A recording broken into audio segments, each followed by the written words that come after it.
Hello and welcome back to Beyond the Veil background information.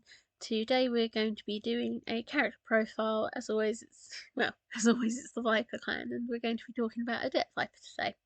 As always, I do a little quote from one of the stories they're mentioned in, then I give you a little bit of information about the character, at least when I was designing them, and then I'll actually give you their character profile. Now, with Odette, because she is one of the main characters and main family members of the Viper clan, on my Patreon, if you sponsor me on the Patreon, it's only $1 a month, and you get quite a lot out of doing that.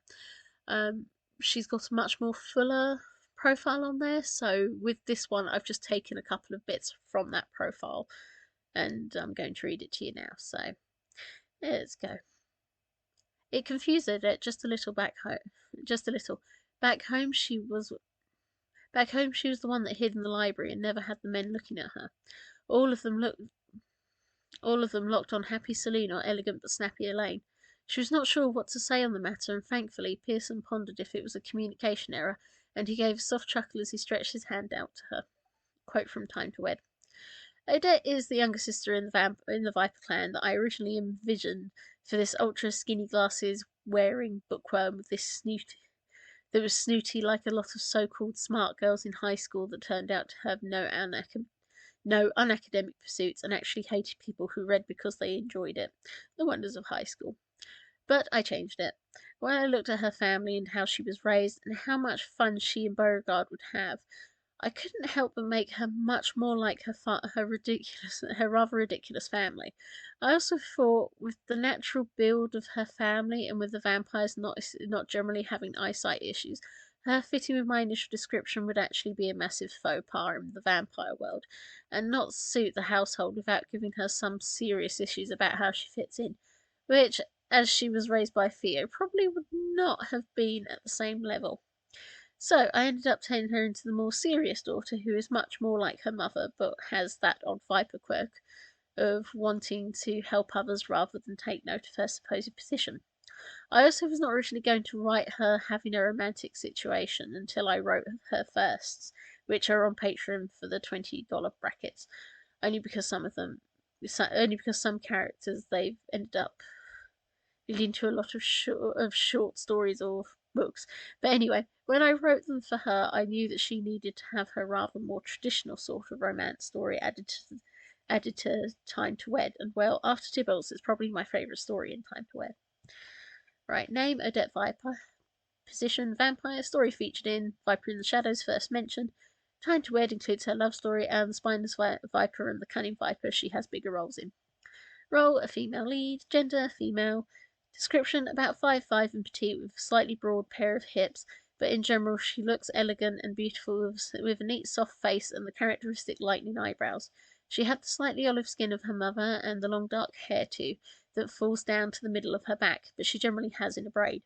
She has the milky grey eyes of her mother, and indeed her father used to call her Little Delly, as did Uncle Francis. She has a face that is just rather soft in its natural expression, not really smiling but not scowling, and her eyes are large and twinkle with wonder. Her fingers are long and delicate, and her hands are always warm, which is a plus for those she tries to assist. Now, I do think, when I actually wrote it in the stories, I think I gave her possibly golden eyes or amber eyes, so I will have to re-look into that, because I really am useless sometimes.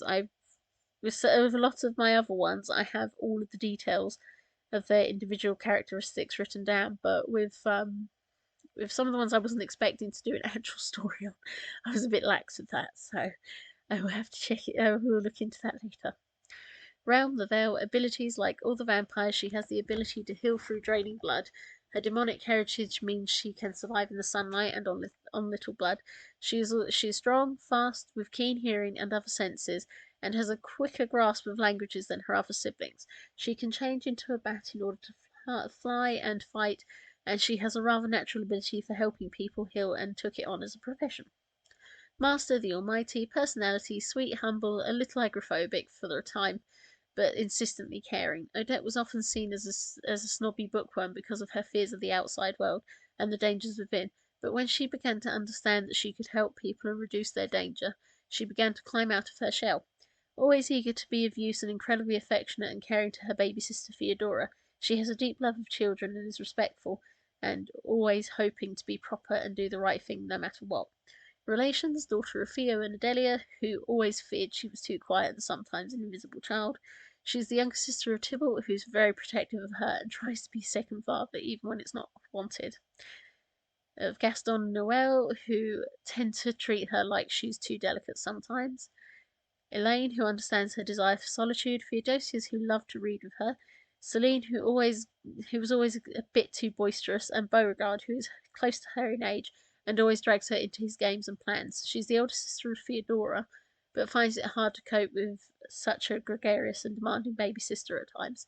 She's the niece of Taliesin Vilmore, the second, who actually has more of an uncle attitude towards her, being helpful, protective, but also making sure in secret she's never in danger. History. Last baby born whilst Theodulus is alive. She is born just before war and grows up at a time when, for 4 years, the whole world looks to be trembling and the whole family has to close itself off from the outside world. Initially, she was afraid of leaving home as she gets older, because of the fear of what the war did to the world beyond, and so she remains an upright and studious girl, always doing her best to behave and try to understand her fear of the world by learning about it, though never leaving it. Her father's death is another key factor in her seeming agoraphobia, as he died away from them and in a perilous situation, and so she fears that such a fate exists for any vampire that leaves their sanctum. She is a strict nighttime figure, never going outside except when it is pitch black, and she remains a bookworm trapped in the household. She looks to be turning into a spinster, but when the Second World War is looming, the developments within the household encourage her to track down a friend called Julia and learn to be a nurse, finding a chance to go back to London under Talies's secret protection and try to help the world as it goes into another time of chaos, and this proves advantageous. Final comments. I like how Odette came out. She's much more of a sophisticated woman than Elaine is, I think, and is certainly her mother's daughter. She is a nice character that is a bit of a background character at the best of times, yes, but I made sure she did have her happiness too. So I hope you'll find her interesting. Thank you. Bye.